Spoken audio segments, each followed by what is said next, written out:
one of the ways that we can move beyond pain and problems is how we interpret events in our lives. You know, we have a perfect example, don't we? It's in the book of Job. The book of Job is all about facing the worst problems a human could really ever face. Job faced death of his family, his loved ones, loss of all of his possessions, which meant his livelihood and his identity and all of that, his standing in the community, how people thought about him. And then, bless his heart, he lost his health. But Job discovered a way to deal with pain and problems because he learned to interpret those events with a different mindset.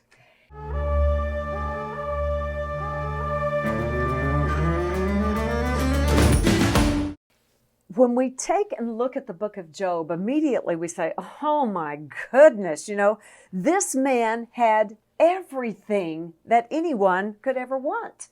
He had position in the community, he had family, he had wealth, he had the material possessions. And then one day he begins to lose each of these important things to his life in a succinct manner. And before you know it, all of a sudden, Job ends up with nothing. Can you relate to any of this, like in your life? Have you been doing really well, then all of a sudden, here is this set of problems that seems so huge that it just draws you into that energy and you begin to get really upset and kind of lost in it. Can you relate to that? I can so relate to that. That events, especially with your loved ones, when a child or when a loved one is hurting and needs your help and there's not much you can do, it's easy to get drawn into their pain and problems. Right. And if you'll just write that in the comment box below, put what is in your heart today that is affecting you. If you'll make a comment in the box below so that we can see what is going on in your life, because I'm sure that you can relate to Job as well. Many of us can with the situations in the world today. And so the way that Job at first was looking at these events was kind of like, oh my God, oh my God. And even his friends came to him and said, look, buddy, if you'll just do X, Y, Z, it'll be okay. If you'll repent. His wife said, if you'll just curse God and die, probably not the smartest advice. You know, if I was going to die, I wouldn't want to go out that way. Just saying, you know.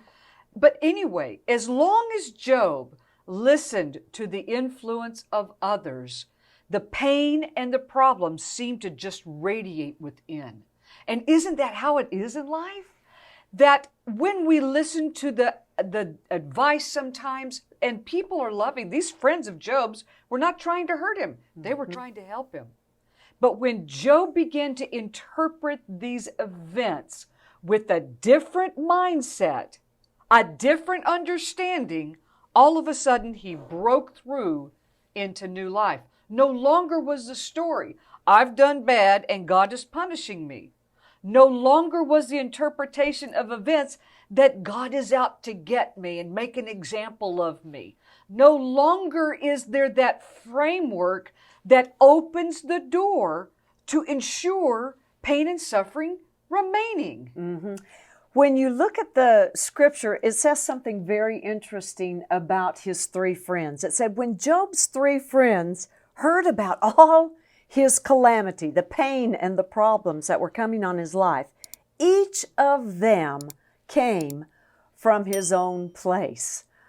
I remember a time in my life, Yana, that I was having some difficulties. Some situations were coming up, big situations in my life, and I was having to make some decisions that were going to take my life on this path or completely turn them off of this path and put them on this path.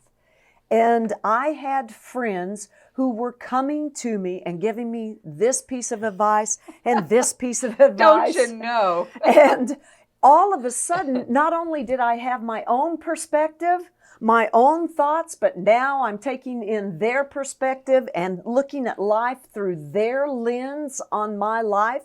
Finally, one day I just sat down and said, all right, I need to just think my own thoughts Yes. and come from the perspective of my own life and make a decision based on what I'm hearing from the Lord rather than through the lens of these people. Well, there we go. That is number one.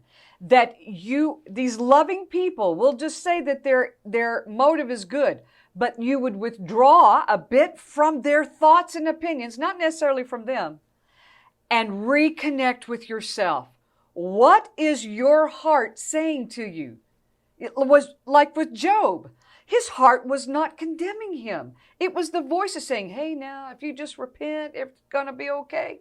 But Job knew that his heart was right. Mm-hmm. His heart was good. Mm-hmm. And sure enough, when Job stopped listening and focusing on everybody else's thoughts, mm-hmm. he came home to himself. That's good. He reconnected with his heart, and he found out that God loved him.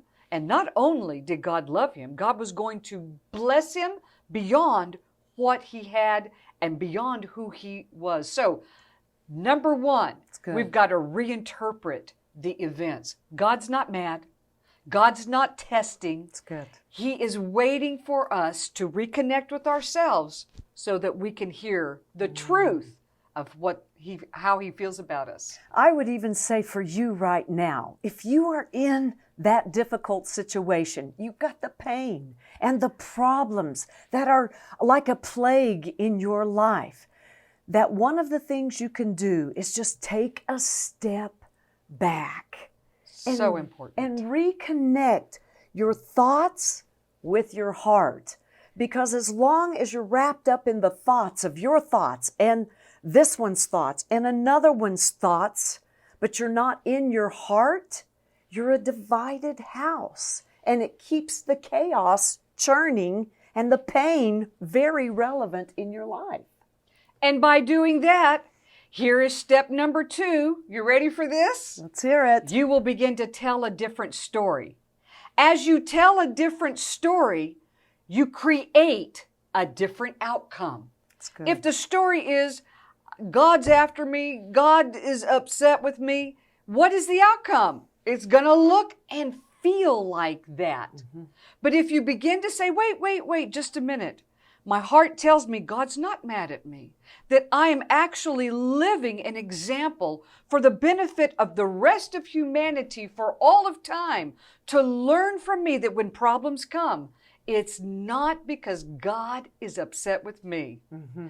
And as you begin to tell a different story, you will begin to effect a different outcome. Same story, same outcome. Mm-hmm. Different story, different outcome. That is so good and so true for all of us to understand that we're not Job never cut off his friends, but he always stayed true to his heart. Yes. And what was going on. And he allowed the process to happen. And as that process happened, he stayed true to his heart, connected to his thoughts, even though his friends were pinging him with other opinions and coming through the lens of their own problems and situations. And I love how Job turned these, quote, friends who were just sort of barraging him, you know? Mm-hmm.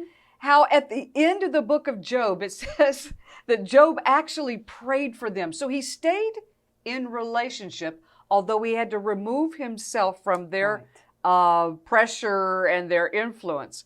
But it says that Job then prayed for his friends. And in that wording, it also shows that their friends had an aha moment. Right.